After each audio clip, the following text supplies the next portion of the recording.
সমস্ত কিছু জুলাইয়ের বিপক্ষে আজকে সেট আপ হয়ে গেছে।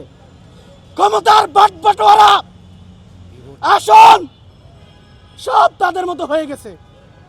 এই জন্য দেশ গোয়া মারা যাক, কারো কিছু আসে যায় না। এই বাস্তবতা এখন আমাদের সামনে।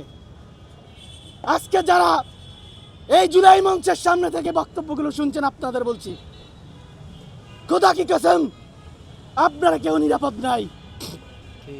যেহেতু এক হাদির মৃত্যুতে পুরো দেশ যেভাবে কেঁপে উঠেছে, তারপরেও এখনো সেই খুনি গ্রেপ্তার হয় নাই। এর মানে কি এর চাইতে বেশি আর কাঁপতে পারে? তাহলে আপনার জন্য তো কাঁপা তো দূরের কথা, একটা শেয়ারও কাঁপবেন না আপনার জন্য। তা আপনার জীবনের নিরাপত্তাটা কোথায়? এই জন্য বলছি, যারা শুনছেন, এই বিপ্লবটা সত্যিকার অর্থেই হয়ই নাই।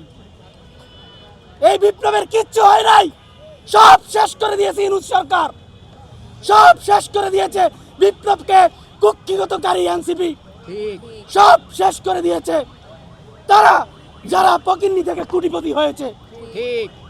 এই বাস্তবতা তৈরি হয়েছে। যারা আছেন প্রত্যেকে নতুন করে ঐক্যবদ্ধ হন।